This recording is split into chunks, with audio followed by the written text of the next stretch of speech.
वो फीलिंग आपको पता है जब आप किसी चीज के लिए एक्साइटेड होते हो, हाइप्ड अप होते हो, लेकिन जब आप उस चीज को एक्सपीरियंस करते हो तो आपको लगता है कि ये क्या था, मतलब जैसे मैंने एक्सपेक्ट किया था ये तो बिल्कुल भी मैच ही नहीं किया मेरी एक्सपेक्टेशन से। तो जिगरा का ट्रेलर देख के मैं भी हाइप्ड अप थी आलिया भट्ट को एक सॉलिड रोल में देखने के लिए, जहाँ पे उनका परफॉर्मेंस शाइन करेगा। जैसे आलिया भट्ट को हमने पहले भी बहुत स्ट्रॉन्ग और पावरफुल रोल्स में देखा हुआ है, लाइक इन राजी एंड इन गंगूबाई। तो यहाँ पे भी मुझे ऐसा लगा था कि हाँ कुछ ऐसा ही देखने के लिए मिलेगा। और ट्रेलर से स्टोरी तो पता लग ही रही थी, भाई बहन का प्यार है, बॉन्ड है, किसी वजह से भाई जेल चला जाता है, अब बहन किसी भी हद तक जाएगी भाई को बचाने के लिए। तो आप क्या एक्सपेक्ट करते हो? बढ़िया action sequences, tight screen play और भाई बहन का ऐसा बॉन्ड कि जिसके लिए मतलब आपकी आंखों में आंसू आ जाए और आप उनके लिए एकदम चीयर करना स्टार्ट कर दो। और सिंस मूवी का थीम ही जेल ब्रेक पे फोकस्ड है, भाई बहन के प्यार पे फोकस्ड है, तो ऐसे में कोई यूनिक स्टोरी तो निकल के नहीं आती, ऐसे में निकल के आता है यूनिक एग्जीक्यूशन। क्योंकि जेल ब्रेक पे बेस्ड पहले भी बहुत सारी मूवीज आ चुकी हैं। अब उसमें मैटर करता है कि हाँ अगर जेल ब्रेक होगा तो कैसे होगा, कैसे वो एक कंटिन्यूअस टेंशन बनी रहेगी कि हाँ भाई जेल ब्रेक होगा तो होगा कैसे, और अगर होगा तो उसके लिए एक सॉलिड प्लान लगेगा।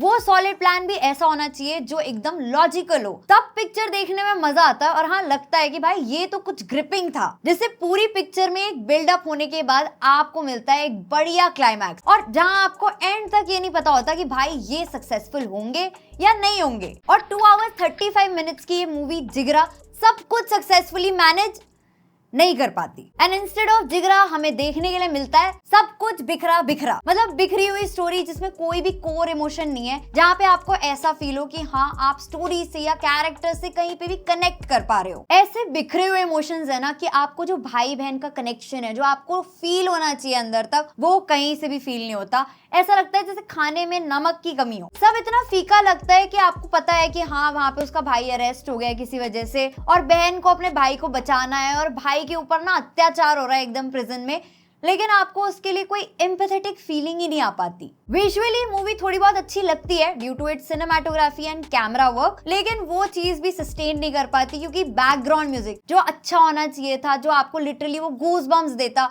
वो अच्छा नहीं है। जो मेन साउंड ट्रैक है जिसको रिक्रिएट किया गया है, वो भी आपको वो फीलिंग ही नहीं देता। और ना ही कास्ट की परफॉर्मेंसेस आपको ग्रिप करती है। जिन कैरेक्टर्स के अंदर डेप्थ होनी चाहिए थी, वो डेप्थ मुझे एंड तक भी फील नहीं हुई। थोड़ा बहुत मनोज पावा का कैरेक्टर मुझे अच्छा लगा, लेकिन आलिया भट्ट टोटली पूरी पिक्चर उनके आसपास ही रहती है। वेदांग रैना को थोड़ा बहुत स्क्रीन टाइम है और उसमें भी उनके पास करने के लिए कुछ नहीं है। जो भी उन्होंने किया उसमें डिसेंट है, लेकिन कुछ एक्चुअली उनके लिए करने के लिए था ही नहीं। सारी लाइमलाइट, सारा फोकस आलिया भट्ट पे था। एंड आई मस्ट से कि कुछ सीन्स में उनकी इंटेंसिटी शाइन भी करती है, कुछ सीन्स में वो बैडएस भी लगती हैं, लेकिन जो चीज चाहिए थी इस मूवी से वो एंड तक भी नहीं मिल पाती। लास्ट के 20 मिनट्स के क्लाइमैक्स में जो थ्रिल फील होना चाहिए था ना, वो भी फील नहीं होता। ऐसा लगता है कि आपको पहले से ही पता है कि क्या होने वाला है, ये प्रेडिक्टेबल है, भाई ये कैरेक्टर जो है यहाँ से चला जाएगा, इस कैरेक्टर की डेथ हो जाएगी। कोई स्पॉइलर नहीं है क्योंकि पिक्चर खुद को ही स्पॉइल कर देती है। फर्स्ट हाफ में बिल्डअप मिल नहीं पाता, सेकंड हाफ में तो पूरी भसड़ है। इंटरवल के बाद मुझे लगा था कि शायद पिक्चर खुद को रिडीम कर लेगी, लेकिन स्क्रीन पे उस टाइम इतना कुछ हो रहा होता है ना, आपको समझ ही नहीं आएगा कि क्या एग्जैक्टली चल रहा है। इवन जो भाई बहन का बॉन्ड दिखाया गया ना, वो भी ऐसा ऑर्गेनिक सा नहीं लगता, बहुत ही ज्यादा मेसी लगता है। मतलब एक लेवल पे Alia Bhatt as Satya the over protective sister इतनी टॉक्सिक फील होने लगती है कि भाई वो अपने भाई की हर एक चीज को कंट्रोल कर रही है। Now just imagine the opposite. और पिक्चर में एक डायलॉग ऐसा आता है कि अब तो बच्चन बनने का टाइम है।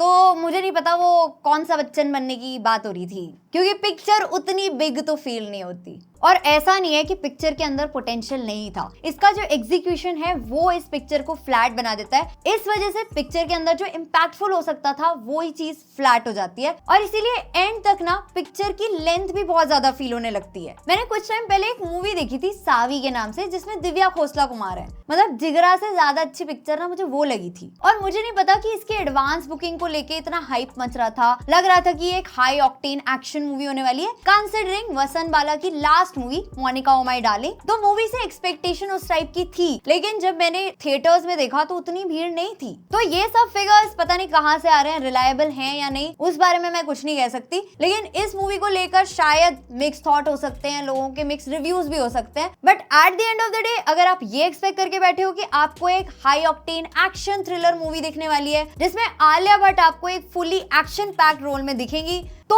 आपकी एक्सपेक्टेशन पे भी पानी फिर सकता है जैसे मेरी फिर गया। बाकी आपके क्या थॉट्स हैं इसको लेके वो आप मुझे कमेंट सेक्शन में बता सकते हो। देख चुके हो मूवी, नहीं देख चुके हो, एक्साइटेड हो, क्या हो, सब अपने थॉट्स आप कमेंट सेक्शन में बता सकते हो। और अगर इस टाइप का कंटेंट देखना पसंद करते हो, अब तक सब्सक्राइब नहीं किया है तो 2-4 वीडियोस और देख लो, मन बना लो, मन करे तो सब्सक्राइब कर लेना, बेल आइकन पे ऑल कर देना। मिलते हैं नेक्स्ट वीडियो में, तब तक के लिए goodbye. Granted, and you know I'm leaving. I'ma take what's mine with the webs I'm weaving. I could take this crowd from seeing to believing.